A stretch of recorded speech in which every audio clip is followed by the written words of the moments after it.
سورۃ المائدہ آیت نمبر 64۔ اعوذ باللہ من الشیطان الرجیم، بسم اللہ الرحمن الرحیم۔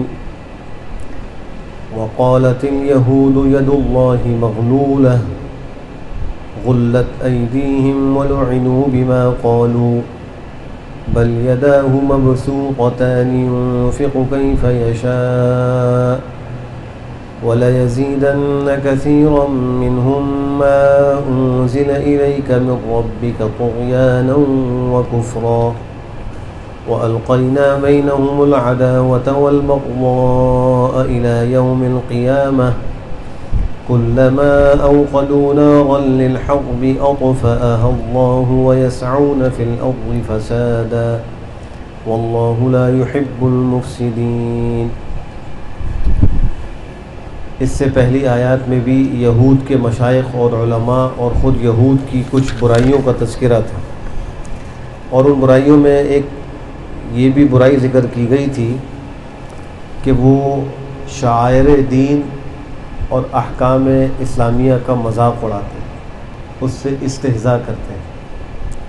آیت نمبر 58 میں یہ مضمون بیان کیا گیا کہ جب تم نماز کے لیے اذان کہتے ہو تو وہ اس کو مذاق بناتے ہیں اور کھیل تماشا بناتے ہیں۔ اس آیت میں بھی یہود کے ایک استہزاء اور ایک ان کی گستاخی کا تذکرہ ہے، اور اس کی تفصیل یہ ہے کہ جب تک سرکار دو عالم صلی اللہ تعالیٰ علیہ وآلہ وسلم ہجرت فرما کر مدینہ منورہ تشریف نہیں لائے تھے تو مدینہ منورہ میں یہود بڑے سرمایہ دار ہوتے تھے، زمیندار تھے، مالی بڑی وسعت تھی، اہل علم شمار ہوتے تھے، اور سرداری ان کے پاس تھی، چاہے وہ سیاسی طور پر ہو چاہے وہ معاشی طور پر ہو۔ منڈیوں کے اندر بھی بازاروں میں بھی غلبہ یہودیوں کا تھا، اور زراعت اور کاشتکاری کا جو معاملہ تھا اس میں بھی یہود آگے تھے،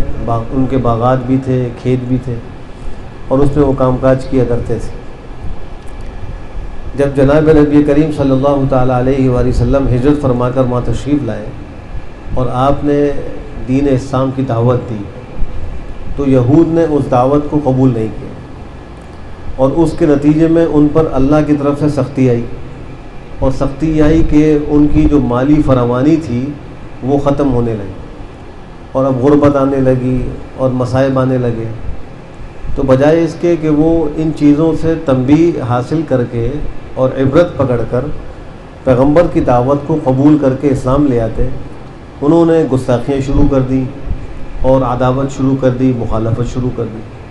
اس میں یہ بھی کہا کہ اللہ کا ہاتھ نعوذ باللہ بندہ ہوا ہے، پہلے اللہ کا ہاتھ کھلا ہوا تھا، ہمیں بڑی فراوانی سے روزیاں ملتی تھی اور ہمیں رزق خوب مل رہا تھا، اور اب اللہ کا ہاتھ بند ہو گیا ہے، اس وجہ سے ہمیں روزی نہیں مل رہی۔ اللہ نے جواب میں فرمایا کہ بند تو ان کے ہاتھ ہے، اور ان پر لعنت کی گئی ہے ان کی باتوں کی وجہ سے، جو بری باتیں کرتے تھے، جو گستاخیاں کرتے تھے، جو نافرمانیاں کرتے تھے، اس کی وجہ سے ان پر لعنت کی گئی ہے۔ جہاں تک اس کی بات ہے کہ اللہ کے ہاتھ بندھے ہوئے ہیں تو فرمایا کہ اللہ کے تو دونوں ہاتھ کھلے ہوئے ہیں۔ قرآن کریم میں کہیں تو ید جس کا معنی ہاتھ ہوتا ہے مفرد کے ساتھ اللہ کے لیے استعمال ہوا ہے، ید اللہ فوق ایدیہم، اللہ کا ہاتھ ان کے ہاتھ کے اوپر ہے، اور یہاں پر تسنیہ کے ساتھ آیا بل یداہ مبسوطتان۔ یہاں ایک بات تو یہ سمجھنے کی ہے کہ یہ جو لفظ آیا ہے ید، یہ متشابہات میں سے، یعنی جس کا معنی معلوم ہے مراد اور کیفیت معلوم نہیں۔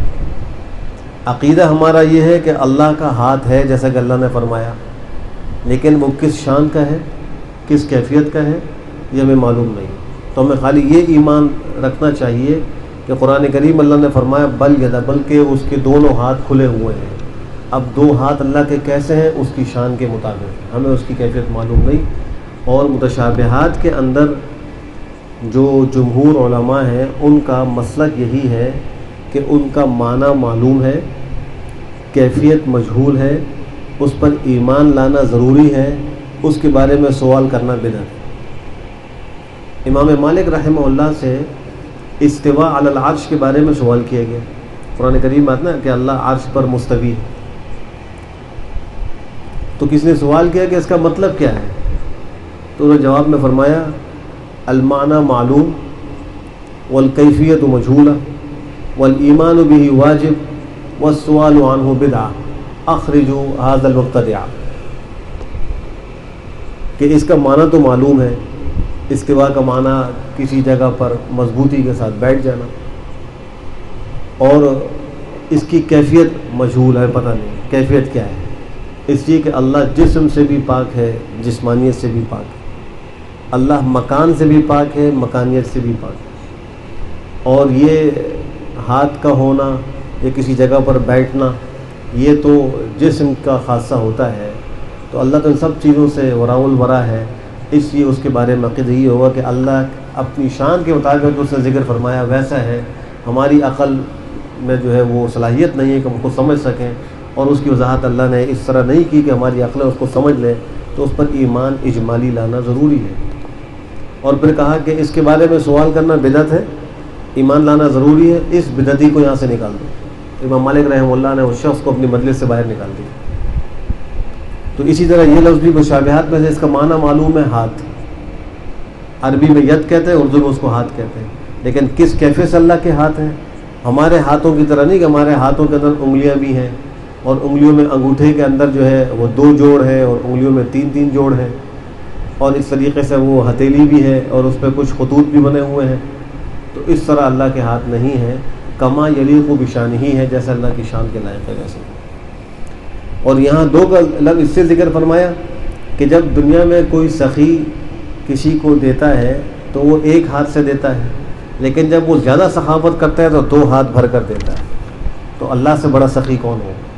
جہاں اللہ کی طرف سے نعمتوں کے فیضان اور بندوں کے پر بارش کا ذکر ہوتا ہے تو وہاں یہ کہہ دیا جاتا ہے کہ اللہ کے دونوں ہاتھ کھلے ہوئے ہیں، اللہ جو ہے وہ بے اندازہ لوگوں پہ سخاوت فرماتے ہیں، نعمتوں کی بارش فرماتے ہیں۔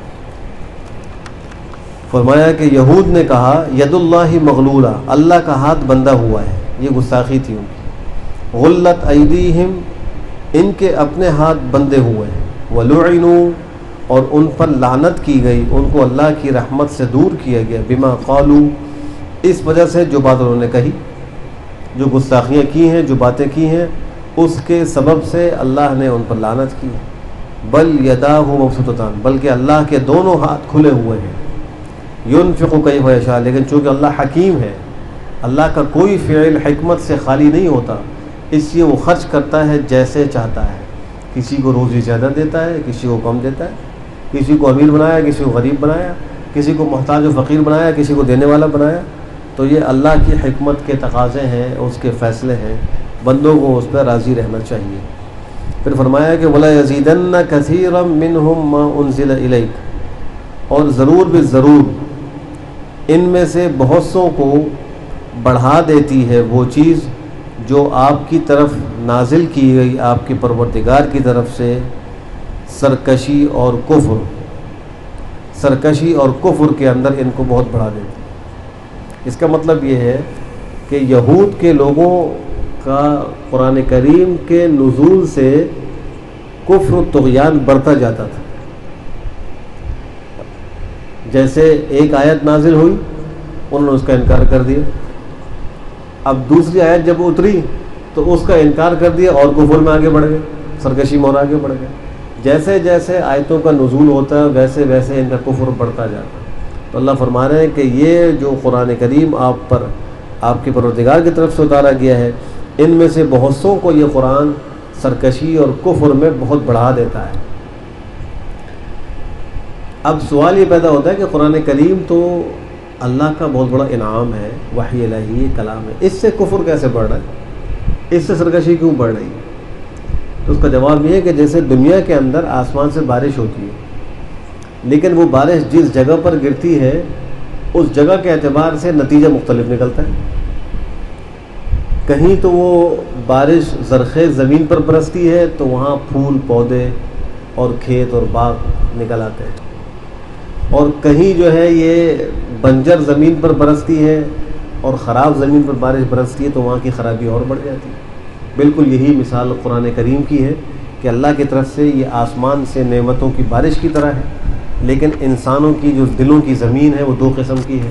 بعضوں کی زمین اچھی ہے، وہ اس کو قبول کر لیتے ہیں تو ان کے دل کے اندر اللہ کی اطاعت اور فرمانبرداری کے باغات اگاتے ہیں، اور بعضوں کے دلوں کی زمین خراب ہے، اس میں کفر و شرک اور نفاق بھرا ہوا ہے، تو اس بارش سے اس میں مزید اضافہ ہوتا ہے۔ جیسے کسی کیچڑ اور گند کے اندر پانی ڈالا جائے تو اور بڑھتا جائے گا، ایسے ہی ان کا حال ہو جاتا ہے۔ تو غلطی یا قصور یا کمی اس بارش میں نہیں ہوتی، بلکہ جس جگہ بارش برس رہی ہوتی ہے وہاں پہ جو ہے کمی ہوتی ہے۔ تو قرآن کریم اللہ کے کلام میں کوئی کمی نہیں ہے، لیکن جب یہ نازل ہوا تو اس کے جو مخاطب تھے ان میں جو اچھے لوگ تھے انہوں نے اس کو قبول کر لیا، اور جن کی دلوں کی زمین خراب تھی تو ان کا کفر و طغیان مزید بڑھ گیا اور وہ اس قرآن سے کوئی فائدہ نہیں اٹھا سکے۔ پھر فرمایا کہ ہم نے ان کے درمیان میں عداوت اور بغض کو ڈال دیا ہے قیامت تک۔ یہود کے درمیان میں ہم نے بغض ڈال دی، عداوت ڈال دی۔ یہود کے مختلف فرقے ہیں، ایک جو ہے یعقوبیہ ہے، ایک نستوریہ ہے، ایک ملکائیہ ہے، اس قسم کے ان کے مختلف فرقے ہیں۔ ہر فرقہ دوسرے کا دشمن ہے اور ہر ایک دوسرے کو کافر بتلاتا ہے۔ اسی طریقے سے یہود اور نصارہ کے آپس میں عداوت ڈال دی، ان میں بھی دشمنیاں ہیں، آپس میں ایک دوسرے کے مفاد سے متعلق دشمنیاں ہیں، لیکن جب مسلمان کے خلاف ہوتے ہیں دونوں متحد ہو جاتے ہیں۔ اس لیے کہ الکفر ملت واحدہ، کفر چاہے یہودی کا ہو یا عیسائی کا ہو یا کسی بت پرست کا ہو یا کسی قادیانی کا ہو، یہ سب ایک ہی ملت ہے، اسلام اور مسلمانوں کے خلاف یہ متحد ہے۔ تو اللہ نے ان کے درمیان میں عداوت اور دشمنی قیامت تک ڈال دی ہے۔ جب بھی انہوں نے جنگ کی آگ کو بھڑکایا اللہ نے اس کو بجھا دیا۔ یہود جو ہے وہ سازشیں کرتے تھے اور سازشوں کے نتیجے میں جنگیں ہوتی تھیں، تو وہ جب بھی کوئی سازش کر کے جنگ کا ماحول بناتے تھے تو اللہ کی طرف سے اس جنگ میں ان کو شکست ہوتی تھی یا کچھ ایسے اسباب پیدا ہو جاتے تھے کہ وہ اپنے مقصدوں میں کامیاب نہیں ہوتے تھے۔ اسی کو یوں تعبیر فرمایا کہ جب بھی انہوں نے آگ کو بھڑکایا جنگ کے لیے اللہ نے اس کو بجھا دیا۔ وَيَسْعَوْنَ فِي الْأَرْضِ فَسَادًا، زمین میں وہ فساد مچاتے ہوئے پھرتے ہیں، دوڑتے پھرتے ہیں زمین میں فساد کرتے ہیں، ادھر کی ادھر لگاتے ہیں، ادھر کی ادھر لگاتے ہیں اور ایک دوسرے کو لڑانے کی کوشش کرتے ہیں۔ آج تک یہود کا یہی حال ہے کہ دوسروں کو لڑاؤ، خود حکومت و بادشاہت کرو۔ تو اسلامی دنیا کے جو ممالک ہیں ان پر بھی ان کا حملہ اس طریقے سے ہوتا ہے، ایک کو دوسرے خلاف، اس کو اس کے بلاک میں ڈال دیتے ہیں، اس کو اس کے بلاک میں ڈالتے ہیں، کچھ نہ کچھ مفادات ہر ایک کے ہوتے ہیں، انجام یہ ہے کہ مسلمان آپس میں لڑ رہے ہوں۔ تو یہ شروع ہی سے تو فرمایا زمین میں فساد مچاتے ہوئے دوڑتے رہتے ہیں، اللہ پسند نہیں کرتا مفسدین کو، یعنی اللہ فساد کرنے والوں کو سخت عذاب دے گا، پکڑے گا۔ وَلَوْ أَنَّ أَهْلَ الْكِتَابِ آمَنُوا وَاتَّقَوْا لَكَفَّرْنَا عَنْهُمْ سَيِّئَاتِهِمْ وَلَأَدْخَلْنَاهُمْ جَنَّاتِ النَّعِيمِ، اور اگر یہ اہل کتاب ایمان لے آتے اور تقوی اختیار کر لیتے تو ہم ان سے ان کی برائیوں کو مٹا ڈالتے، ان گناہ معاف کر دیتے اور ہم ان کو نعمتوں کے باغات میں داخل کر دیتے، لیکن انہوں نے ایمان و تقوی اختیار نہیں کیا۔ ایمان اور تقوی کے نتیجے میں اللہ ان کو یہ دو چیزیں عطا فرماتے، ایک گناہوں کی معافی اور ایک نعمتوں کے باغات میں داخلہ۔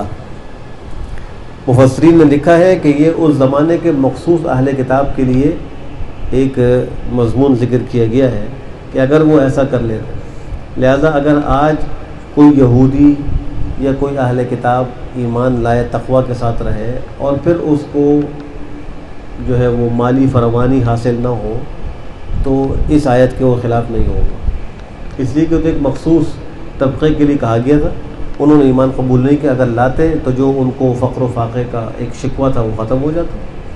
تو مطلب یہ ہوا کہ ان کو جو غربت و فقر ملا ہے وہ تو ان کے اپنے کرتوتوں کی وجہ سے ملا۔ کرتوت کیا تھا کہ پیغمبر کا انکار، قرآن کریم کا انکار، مسلمانوں کے آپس میں سازشیں کرنا، یہ ان کے حالات تھے۔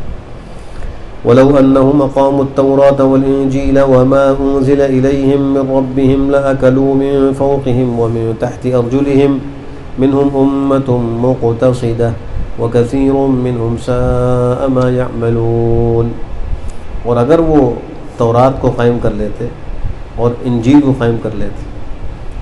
یہاں یہ نہیں کہا کہ تورات پر عمل کر لیتے، اقاموں کا لفظ ذکر فرمایا. اس میں نقطہ لکھا ہے مفسرین نے، اقامت کا معنی ہوتا ہے کسی چیز کو اچھے طریقے سے اور کامل طریقے سے سیدھا کھڑا کر دینا. جیسے پلر اور ستون ہے، جب تک وہ بالکل سیدھا نہ ہو تو اس وقت تک یہ نہیں کہتے کہ پلر قائم ہو گیا. جب وہ بالکل سیدھا ہو جائے تو کہتے ہیں کہ اب پلر صحیح قائم ہو گیا، اس لیے کہ بالکل سیدھا ہو گیا. اس کا مطلب بھی یہ کہ اگر وہ مکمل تورات پر عمل کرتے ہیں، بعض احکام پہ عمل مراد نہیں ہے، مکمل انجیل پر عمل کر لیتے ہیں، اپنی زندگیوں میں اس کو نافذ کر لیتے ہیں. وما انزل الیہم من ربہم، اور وہ جو اتارا گیا ان کی طرف ان کے پروردگار کی طرف سے، مراد قرآن کریم. تورات پر ایمان لانے کا تقاضا یہ تھا کہ نبی آخر الزمان پر ایمان لائیں، چونکہ اس میں ان کی بشارت موجود. ایسے ہی انجیل پر بھی ایمان لانے کا تقاضا یہی ہے کہ نبی آخر الزمان پر ایمان لائیں، اور قرآن کریم تو ہے ہی نبی آخر الزمان پر اتاری ہوئی کتاب. تو فرمایا کہ اگر وہ ایسا کر لیتے ہیں، تورات و انجیل اور قرآن کریم کو قائم کر لیتے، یعنی اس پر مکمل عمل کر لیتے، تو وہ اپنے اوپر سے بھی کھاتے اور اپنے پیروں کے نیچے سے بھی کھاتے. اللہ ان پر رزق کی بارش کرتے. اوپر سے کھانے کا مطلب ان کو باغات اور پھل زیادہ ملتے، اس لیے کہ وہ درختوں پر ہوتے، انسان سے اوپر ہوتے، بارشیں خوب ہوتی اور ان زمین سے پیداوار خوب ہوتی، کھیت وغیرہ خوب ہوتے، جانور مویشی خوب بڑھتے، تو رزق کی فراوانی ہو جاتی. لیکن چونکہ انہوں نے اس اقامت تورات و انجیل اور قرآن کریم کے حکم پر عمل نہیں کیا، نتیجے میں دنیا کے اندر مصائب کا شکار ہوئے. اکثر کا حال تو یہی تھا، لیکن ان میں سے کچھ ایسے ہیں کہ جو بڑے جو ہے وہ معتدل ہیں اور درمیانے راستے پر چلنے والے ہیں، صحیح دین پر چلنے والے ہیں. قرآن کریم کی حقانیت ہے کہ وہ جو صحیح بات ہوتی ہے اس کا اعتراف کرتا ہے، اور جو ناحق و غلط بات ہو اس کا رد کرتا ہے. سارے یہود ایسے نہیں تھے، یہود میں سے کچھ اسلام لے آئے تھے. حضرت عبداللہ ابن سلام، ان کے رفقا حضرت ثعلبہ، حضرت اسید وغیرہ، یہ حضرات یہود سے تھے، ان کے علماء میں سے تھے، اسلام لے آئے. بہت سے نصارہ ایسے تھے جو اسلام میں داخل ہوئے. تو قرآن کریم کہتا ہے کہ منہم امۃ مقتصدہ، ان میں ایک جماعت ہے جو صحیح راستے پر چلنے والی ہے. وکثیر منہم ساء ما یعملون، لیکن ان میں سے بہت سے وہ ہیں جو برا عمل کر رہے ہیں. اکثریت کا حال یہ ہے کہ ان کا عمل ٹھیک نہیں ہے.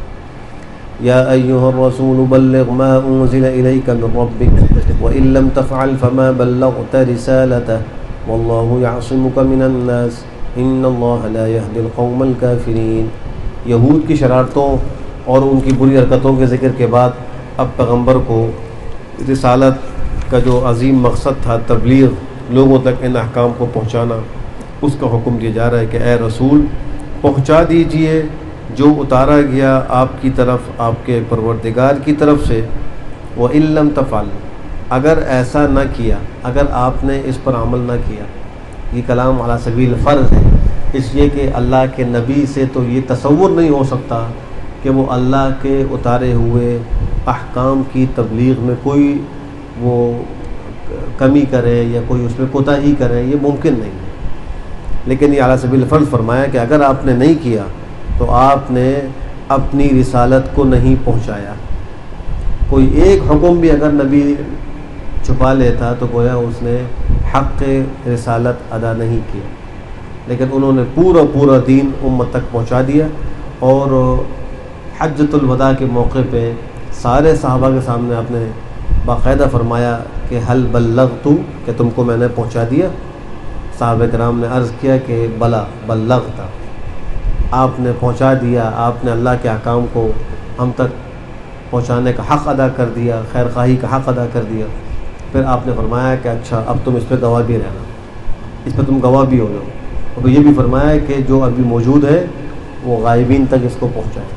فَلْيُبَلِّغِ الشَّاهِدُ الْغَائِبَ، یہ جملہ آپ نے اس خطبے کے اندر ارشاد فرمایا کہ جو آج موجود ہیں، حاضر ہیں، وہ غیر حاضر لوگوں تک اس بات کو پہنچائے.